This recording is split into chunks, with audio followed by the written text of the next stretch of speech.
Tunakiri kwamba zipo taasisi zingine ambazo zinashughulikia masuala na maendeleo ya dini na maendeleo ya Waislamu pia kwa ujumla, nazo pia zinafanya kazi zao vizuri, lakini nazo zina katiba zao, lakini pia vile vile zina miongozo yao, lakini zote taasisi hizo zinakuwa tahta midhallati al-Majlis al-A'la li Shu'un al-Islamia bitanzania,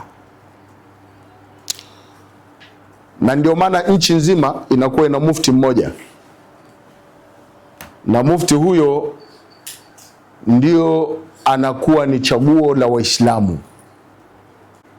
Watu wafungue na serikali ndio namsikiliza. Hata ikiwa Jumatatu, jamani, watu hakuna kwenda kazini. Kwa sababu gani? Mufti amesha. Lakini sio mufti tu, ndo sheria ya dini inavyosema.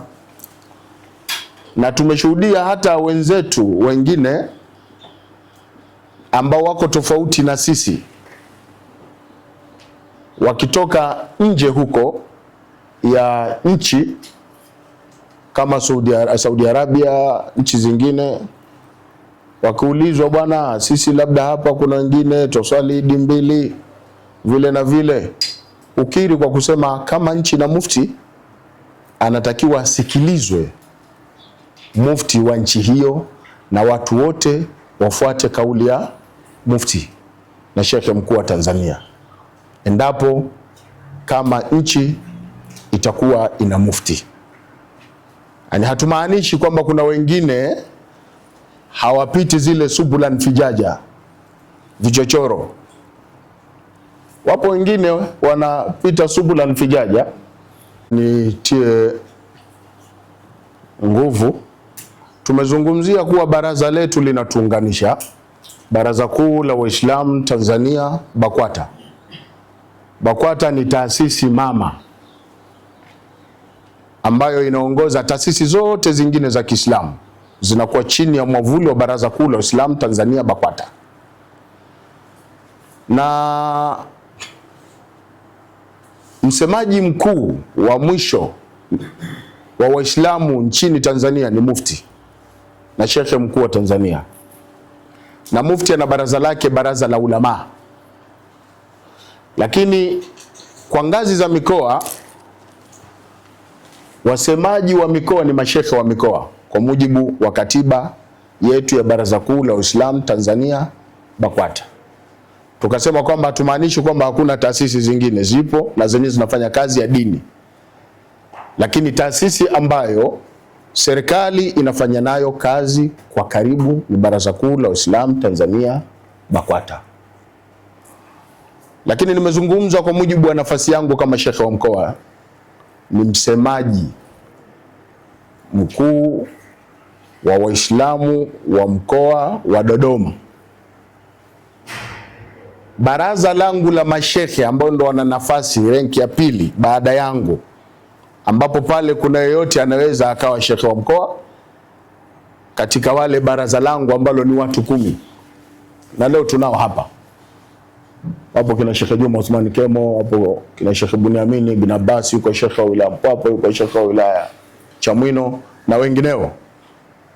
Lakini ndani ya baraza kuna jumuiya ambazo iko jumuiya ya vijana Juvikiba, lakini kuna jumuiya ya kina mama inaitwa Juakita, lakini kuna kurugenzi ya dawa na tablighi taifa, mikoa, wilaya, kata mpaka kwenye misikiti.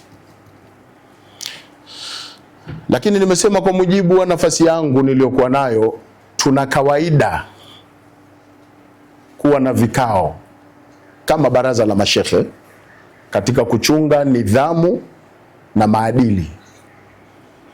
Huwa tunaweza tukakaa sisi wenyewe kama sisi, lakini tunapoona kuna kitu kinalenga haja, basi tunaweza tukaialika taasisi nyingine au jumuiya nyingine ya Kiislamu, tukakaa, tukajadili, tukazungumza, tukaondoa kero, tukaweka watu wakawa pamoja kama Mwenyezi Mungu anavyosema, watasumu bihablillahi jamian wala tafarraqu.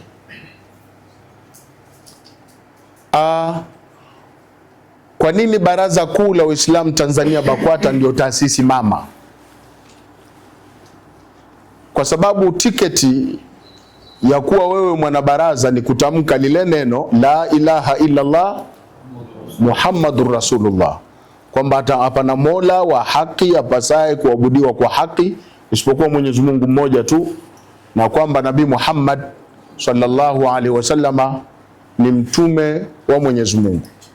Kwa kila Muislamu, ili baraza ni taasisi yake, kwa sababu ni baraza. BAKWATA ni kifupi, kirefu ni Baraza Kuu la Waislamu wa Tanzania. Uganda nao wana baraza lao la Waislamu ambalo liko linafanya kazi na serikali. Burundi wana baraza lao la Waislamu. Rwanda wana baraza lao. Kenya wahalu majara. Kwa hiyo katika mambo yanayohusu agenda za dini ya Kiislamu na Waislamu ni Baraza Kuu la Waislamu wa Tanzania BAKWATA. Serikali itakuwa ina kazi kubwa kama itakuwa kila taasisi inataka isikilizwe na serikali iamue kwa mujibu wa taasisi ile. Hata Mungu hayuko namna hiyo. Mungu ni mmoja, na kama Mwenyezi Mungu Subhanahu wa Ta'ala ni mmoja, anafanya vile anavyotaka na vinavyostahili. Kwa serikali imeamua kwa mujibu wa utaratibu wa nchi zetu, sisemi Tanzania tu, kwamba kuna taasisi moja mama ambayo inakuwa niaba ya taasisi zingine. Tusiwasikilize hawa ambao miruzi mingi inapoteza mbwa. Kuna watu wanasema kwamba nani aliyesema kwamba BAKWATA ndio wasemaji wa Waislamu au ndio waamuzi wa Uislamu. Hawa ni watu waliofilisika fikra, na hawa inaonekana kwamba wana mambo yao na wana agenda zao, na fikiria pia serikali inalijua hilo vizuri, wala haihitaji kulichambua zaidi. Baraza linakuwa ni Baraza Kuu la Uislamu Tanzania BAKWATA kwa sababu ndani ya BAKWATA kuna taasisi mbalimbali, na ndio taasisi pekee inayosimamia demokrasia, kuwa na uchaguzi kuanzia ngazi za msikiti, uchaguzi ngazi za kata, uchaguzi ngazi za wilaya, mkoa mpaka taifa, kama vile serikali jinsi ilivyo au vyama vingine jinsi vilivyokuwa. Na limekuwa ni baraza kuu kwa sababu ndani ya baraza ziko taasisi na wako wana taasisi na jumuiya mbalimbali, lakini ziko turuku sufia, njia yani zile tarika za kitasawuf au makundi ya kitasawuf kama vile Kadiria. Leo tunao hapa ndugu zetu wa Zawiyatul Kadiria, kuna Shadhilia, kuna Askaria, kuna Nakshabandia, kuna Dandarawia, basi wahalu majara. Sasa ndani ya baraza, wale watu wanaoingia katika baraza wanaingia kwa mujibu wa kujaza fomu na utashi wao wa kutaka uongozi. Kwa mfano, ndani ya hili baraza kuna watu wana taasisi zao. Kwa mfano, mkurugenzi wetu wa dawa hapa Sheikh Yahya bin Abubakar ana taasisi yake inaitwa Muhajirina, lakini leo ni mkurugenzi wa dawa, nafasi yake mkoa nini? Hamaanishi kwamba taasisi yake hafai kuongoza taasisi yake kwa mujibu wa taratibu zake ataiongoza kwa mujibu wa taratibu yake. Lakini kuwa ndani ya baraza ndio chombo kikuu ambacho ile taasisi menendo yake na taratibu yake inachunguzwa na Baraza Kuu la Uislamu Tanzania BAKWATA. Leo tunaye mudiri wa Zahara hapa, ndo yeye katibu wa baraza la mashekhe mkoa, Sheikh Bunyamini bin Sheikh Abbas Abdurabbi. Taasisi ya Zaharau kwa Dodoma, yeye ndiye mkuu wa taasisi ya Zaharau, lakini ndani ya baraza ni mjumbe wa baraza la mashekhe, yuko chini yangu. Sisi tunaona ukubwa wa baraza. Tunaye Sheikh Juma Uthmani Kemo, taasisi yake inaitwa Riyadha, lakini ni mjumbe baraza la mashehe mkoa wa Dodoma. Lakini tukienda katika hizi tarika, sio, tunaye Sheikh Suleiman Sheikh Ali, Sheikh wa wilaya Mpwapwa, ni mtu wa tarikatul Qadiria au zawiyatul Qadiria. Ndio Sheikh Ali, tutambulishe tarika yako. Qadiria. Lakini yuko ndani, kiongozi ndani ya baraza kuu la Uislamu, yani, na tunaeleza ukuu wa hichi chombo na ukubwa wake.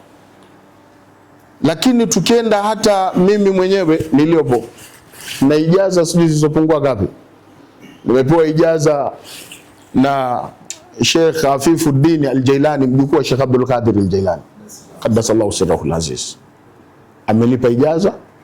Lakini nimepewa ijaza na Habibu Umar bin Hafidh tukiwa Makkatul Mukarrama, nikiwa na watoto wa Sharifu Muhammad Said al-Bidh, kina Said Arif na wengine, kina Sheikh Hassan Chizenga, nimechukua ijaza. Nimepewa ijaza na Habib Mansib Ali Mansib, mjukuu wa al-Imam al-Habshi Zanzibar, tarikatul Alawiya Baalawi. Juzi kati nimepewa ijaza na Sheikh Abdi Nur wa Makina Road, miaka kadhaa imepita, na ndo alofungua zawia yangu, lakini niko chini ya baraza kuu la Uislamu Tanzania BAKWATA kama shekhe wa mkoa.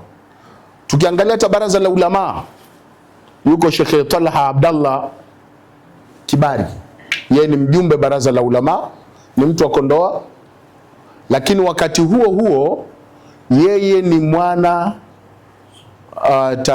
yeye ni mwana shadhili kitwarika, lakini mjumbe baraza la mashehe. Lakini wakati huo huo yuko katika idara ya Haji Trust, lakini yuko ndani ya baraza kuu la Uislamu Tanzania. Kwa hiyo hii kichombo kinakusanya taasisi na wana taasisi. Huu ndio ukubwa wa baraza kuu la Uislamu Tanzania BAKWATA. Lakini ndani ya baraza, kwa mfano, tumempigia mfano Sheikh Bunyamini bin Sheikh Abbas Abdurabbi. Yeye kwa Dodoma ndio mwenyekiti na mudiri wa madrasa zote za Zahara, ambapo madrasa za Zahara ziko Tanzania nzima. Kwa hiyo ingebidi bwana, mimi sina taasisi yangu huku, lakini hiyo taasisi yenyewe iko chini ya baraza kuu la Uislamu Tanzania. Kuna taasisi inaitwa TAMTA, Tanzania Muslim Teachers Association, TAMTA, ambayo ina mwanazuoni muasisi mkubwa Sheikh Muhammad bin Sheikh Ayub hafidhahullah wa rahimahullah wa radiyallahu anhu, ambaye ni shekhe aliyofanya kazi ya kutoa mashekhe nchi nzima, ikiwepo sisi vitukuu vyake tumesoma kwake. Yani sio kusoma kwake wana wajukuu, tumesoma kwa wanafunzi wa wanafunzi wake au kwa wanafunzi wake. Yuko Sheikh Abdallah hapa, shekhe wa wilaya ya Dodoma, yeye ni mtu wa tarika tushadhilia, yuko hapa na kachukua tarika kutoka kwa babake. Babake kaletwa na baraza kuu la Uislamu Tanzania BAKWATA kuwa mwalimu wa madrasa. Huu ndio ukubwa wa hichi chombo, kinakusanya taasisi na turuku sufia, njia za tasawufi zote. Sasa kazi ya baraza inapoona kuna mahala kuna damage, kuna sintofahamu, huwa inasimama kutekeleza ile katiba yake ya baraza kuu la Uislamu Tanzania BAKWATA, kuchunga nidhamu, kuchunga maadili, lakini kuwaunganisha watu na kuwaleta watu wote kuwa pamoja, lakini kuzuia uhalifu au mianya yoyote au viashiria vyovyote vinavyopelekea au vitakavyopelekea uvunjifu wa amani. Kwa baraza, hiyo ni kazi yetu. Na kazi hii alifanya Nabii Muhammadin sallallahu alayhi wa alihi wasallam, kuwaita watu pamoja, kuwaunganisha watu pamoja, kama ilivyokuwa lile kabila la Ausi na Khazraj, makabila ambayo yalisimama kutoelewana na kuishi katika uvunjifu wa amani miaka mingi, lakini Mtume Muhammad aliyaunganisha makabila haya, akawaita wote wale ni Ansar, sio? Maana walimpokea Nabii Muhammad sallallahu alaihi wasallama na akawaondolea tofauti zao. Kwa hiyo sisi tunachokifanya, tunafanya kazi alizozifanya Nabii Muhammad sallallahu alaihi wasallam. Kwa hivyo ni imani yangu kubwa kwamba Waislamu wa Tanzania wananeemeka kupitia Baraza Kuu la Waislamu Tanzania BAKWATA na viongozi wao, lakini chini ya mwavuli wa Mheshimiwa Mufti na Shekhe Mkuu wa Tanzania. Hatukatai kwamba kuna watu wako against na baraza, wako kinyume na baraza, wapo. Lakini hatuoni ajabu kwa sababu kuna watu pia wako kinyume na serikali, si wapo? Pia kuna watu hawamkubali Mtume Muhammad, wapo. Pia kuna watu hawamkubali huyo Mungu aliyemuumba yeye, babu yake na wapo. Lakini si jukumu letu kuwalazimisha lazima wakubali. Ndio ile aya niliyoisoma aliyoomba Nabii Muhammad, fadhakir innama anta mudhakkir lasta alaihim bimusaitir illa man tawalla. Kumbusha wewe Nabii Muhammad, hakika wewe ni mkumbushaji, hilo ndio jukumu lako. Lakini wewe si mwenye kuwalazimisha hao lazima wakukubali au lazima wamkubali Mungu wako. Uongofu anaotoa nani? Mwenyezi Mungu Subhanahu wa Ta'ala. Wewe jukumu lako la kulingania. Na ndio maana juzi tulizungumza hapa tulipoona baadhi za klipu zina trend mitandaoni za kuhusiana na swala zima la kujiuza madada poa, na watu wenye kutoa lawama kuilaumu serikali, wakilaumu viongozi wa dini hawafanyi jukumu lao. Tusiwe wengi wa lawama, tuwe wengi wa kufuatilia kwanza mambo yameshindikana vipi au yanafanyika vipi. Tuliwaambia jukumu la viongozi wa dini ni kukemea, jukumu la viongozi wa dini ni kukataza, jukumu la viongozi wa dini ni kulingania, lakini jukumu la viongozi wa dini halimlazimishi mtu. Hapo tunaachia sasa serikali, tunaachia vyombo vya ulinzi na usalama na vyombo vya sheria. Kwa hivyo niseme tu tunaelekea katika uchaguzi mkuu wa baraza letu la Waislamu wa Tanzania BAKWATA, na tujiandae kwa hilo kama baraza la mashehe na taasisi zingine za Kiislamu, kwa sababu baraza linapokea taasisi zote kama jinsi viongozi wake wanavyotoka katika taasisi mbalimbali za kidini au tarika mbalimbali za kitasawuf. Kwa hiyo tunatoa tangazo hilo kwa wote kwamba fomu zipo, na alhamdulillah tutawatangazia kwamba fomu zitatoka lini na zitajazwa wakati gani na muda upi wa kurejesha, na uchaguzi utafanyika ndani ya siku ipi. Hilo tutawatangazia baada ya kikao cha halmashauri kuu taifa ambacho kitakaliwa jijini Dar es Salaam. Tutakuja kuwashirikisha kwenye kikao kingine na fomu zitakuwa wazi insha Allah, kuanzia ngazi ya misikiti, kuanzia ngazi ya wilaya, mikoa mpaka taifa kwa ujumla. Leo lingine tuliloitana hapa ni kadhia ambayo ni ndogo, lakini sometimes inawezekana ikawa kubwa. Na Waarabu wana maneno wanasema wa adhamu nari min mustasghari sharari, sio? Moto mkubwa asili yake ni nini? Cheche. Anasema Al-Busiri katika kasida yake hiyo. Waswahili wana maneno wanasema mbuyu nao ulikuwa kama nini? Mchicha. Lakini hata mlima asili yake mchanga. Lakini watu wa sheria wanasema alwiqaya khairu min alilaji, kinga ni bora kuliko tiba.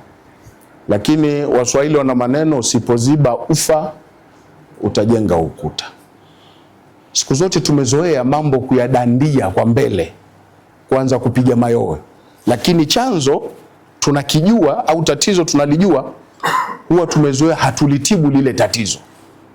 Mwana falsafa mmoja anasema kwa maneno yake kwamba kukiwa na tatizo ukawa unajua njia ya kulitatua tatizo, ukaacha kulitibu tatizo, wewe ni chanzo cha nini? Chanzo cha tatizo. Kuna rais mmoja wa haya mataifa ya Afrika Mashariki anaitwa Paul Kagame. Siku moja nilipotembelea nchini Rwanda, nilifurahi sana zile slogan zake. Alisema nchi yetu italindwa na jeshi, sio polisi. Yani polisi wenyewe kazi yao kukamata wahalifu, lakini watakaolinda nchi ni nani? Wanajeshi, ndio kazi yao. Akasema tena walinde mpaka kuwalinda raia na mali zao, ili muhalifu akija au jambazi, na tunajua Rwanda imetoka katika machafuko makubwa, lazima yule muhalifu akukute upo, sio kaisha fanya uhalifu ndo naanza kumtafuta wakati kama kaua kaishaua, kama kuibwa kumesha ibwa, kama kuporwa kumesha porwa, kama hasara tayari. Kwa hiyo yule muhalifu akija akukute wewe mlinzi mwanajeshi upo. Yale maneno niliyopenda ni maneno yanayofanana na slogan yetu ya Uislamu. Kwa hivyo jukumu letu kama viongozi, mwaka jana kulikuwa na sintofahamu kama sio mwaka juzi ya ndugu zetu wa tablighi markazi ya Kiwalani. Kuna vitu vikawa vinatokea sintofahamu, tukaona vitu vinazidi, tukanyamaza, lakini tukaona vile vitu vinazidi kuendelea. Nikawasiliana na mheshimiwa mkuu wa mkoa, tukawasiliana na mtu wa TAKUKURU, tukakubaliana wote tuweke kikao, lakini pia tukaliomba jeshi letu la polisi liwe sehemu ya kikao hicho, na alhamdulillah wote wakakubali. Kulitokea baadhi ya mambo, kuna watu ndani ya hiyo taasisi ya Markaz Tablighi Gongo la Mboto walivaa vyeo ambao sio vya kwao.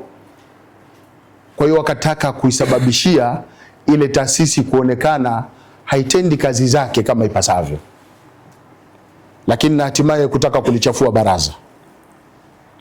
Tulipofuatilia kwa umakini, tulikaa na watu wa Markaz Tablighi Gongo la Mboto, hatimaye yule aliyejivisha joho sio la kwake akasutwa hapa, na baada ya kusutwa taasisi ikabakia salama, na ikasema taasisi yenyewe sisi ni wanabaraza, lakini japo tuna taasisi yetu, lakini sisi hatufanyi kazi bila kushirikiana na Baraza Kuu la Uislamu Tanzania, BAKWATA.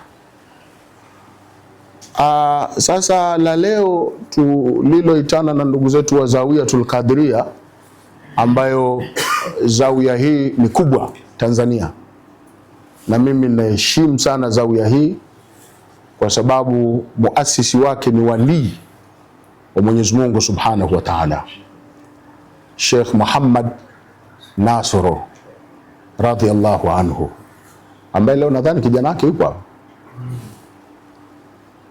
lakini sasa hivi iko chini ya Sayyid Uthman, cha Mungu mkubwa. Lakini lengo la kuwaita ndugu zetu wa Zawiyatul Qadiria ni kutaka kukaa pamoja na kuelezana yaliyomo.